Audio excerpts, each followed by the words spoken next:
Hai, kembali SCP TV bareng Pak Mania.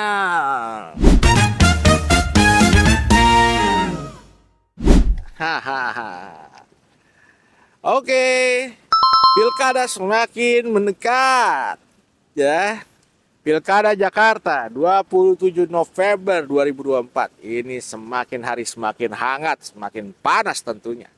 Persaingan di tiga kandidat antara Ridwan Kamil Suswono, Dharma Pongrekun dan Kun Wardana, begitu juga Prabowo Anung dan Rano Dul Karno.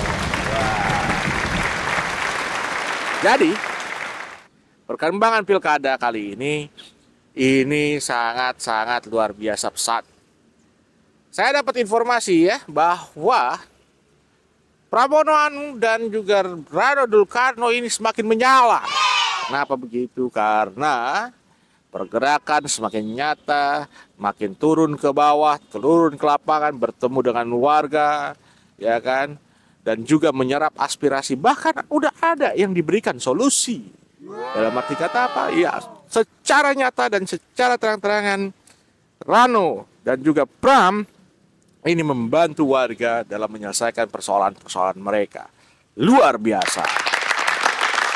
Kemudian saya melihat bahwa ada peningkatan dari kubu Dharma Pongrekun dan Kun Wardana. Ini luar biasa. Saya melihat dari beberapa media sosial semakin dia ada pergerakan, ya, semakin bisa merangkul beberapa pihak untuk bisa mendukung dia.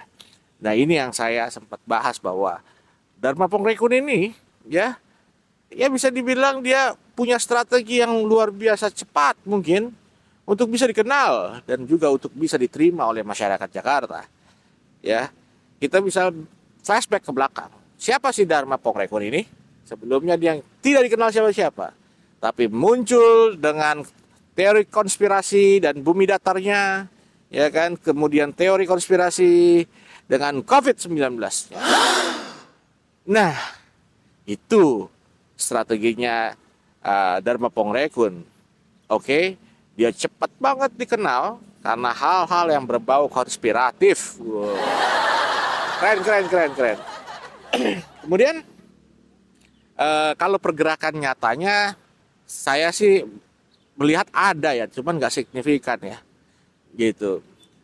Apa ini menjadi satu pertanyaan saya, apakah memang dia melakukan operasi senyap ya kan untuk kampanyenya, jadi nggak mau diketahui orang banyak, yang penting dia langsung ke titik jantung pertahanan, langsung ke tengah-tengah masyarakat. Wow, bisa jadi itu ya kan, walaupun benar atau tidaknya saya nggak tahu, tapi kemungkinan bisa terjadi karena background dia kan sebagai polisi, tentu terbiasa dengan operasi-operasi ya kan, untuk bisa operasi senyap, untuk bisa menyelesaikan misi tugasnya. Wah. Tapi kalau Kun Wardana memang saya nggak tahu ya. Saya cuma pernah dengar dia ngomongin soal konspirasi lah gitu. Tapi ya sudahlah. Itu saya nggak, bukan dunia saya, jadi saya nggak mau berkomentar banyak gitu ya. Saya nggak paham tentang konspirasi seperti itu. Jadi biarlah mereka-mereka yang menikmatinya. Yang berikutnya adalah Ridwan Kamil dan juga Suswono. Nah, Rido. Nah, Ridwan Kamil ini, jujur ya, Ridwan Kamil memang saya perhatikan sudah bergerak juga di beberapa titik di Jakarta. Wah, luar biasa. Pergerakan alat peraga kampanye juga banyak sekali. Tapi apakah dia bisa menang? Saya nggak tahu. Mudah-mudahan sih kalah kalau menurut saya, karena saya tidak akan memilih dia gitu. Ini bukannya provokasi ya, tapi kan saya cuma ngasih tahu bahwa saya berada di pihak mana gitu. Dan kemudian yang berikutnya adalah mengenai Rido ini ya. Saya mendengar bahwa dari kawan saya yang memang berada di dalam timnya dia, mereka ini agak-agak kesulitan ya. Kesulitan dalam apa? Karena mereka juga pusing.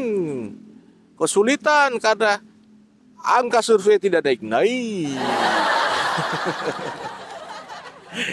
Ya, jadi mereka benar-benar lagi mempersiapkan strategi bagaimana bisa meningkatkan popularitas dan juga elektabilitasnya, ya kan? Karena dari berbagai macam survei, ya pergerakannya tidak signifikan bahkan menurun, ya. Sedangkan Pramono dulu semakin naik, semakin menyala. Gitu. Saya sih nggak tahu ya. Jadi nanti kita akan perhatikan mungkin menjelang hari pencoblosan ini akan semakin panas lagi nanti pergerakan politik dan juga berbagai macam alat peraga kampanye semakin masif. Tapi juga yang perlu dikhawatirkan adalah apakah akan ada serangan fajar berupa uang, ya kan, dan juga bansos. Apakah nanti ada menjelang hari pencoblosan, ya kan? Saya yakin bahwa Pramdul tidak akan memainkan strategi itu, ya. Saya yakin sekali, karena mereka memang tidak ada kepikiran untuk bermain seperti itu. Tapi saya nggak tahu, ya. Saya nggak bilang calonnya siapa, tapi saya nggak tahu pasangan mana yang akan bermain seperti itu atau mungkin tidak. Tapi bisa terjadi karena kita tahu di Pilpres kemarin, ya kan, serangan bansos itu masif sekali. Dan juga serangan fajar, ya, berupa uang, dan itu juga katanya, ya, saya nggak bisa bilang pasti karena nanti kalau saya sebut si A ini menerima sekian, si B menerima sekian, ketika ditanyain oh enggak benar itu, ya elah ngeles lagi gitu loh. Padahal cerita-cerita ke masyarakat udah banyak. Ya, kita tahu itu, ya kan, kadang-kadang memang kita mau dibodohi oleh hal-hal yang sudah sifatnya rahasia umum tapi belum bisa terbuktikan di mata hukum. Ya, itulah ya sulitnya kita menjadi orang jujur nantinya. Karena kita lebih takut di mata hukum dunia dibanding mata hukum Tuhan. Ini menarik, apakah benar ya nanti akan ada serangan fajar ataupun bantuan sosial untuk masyarakat.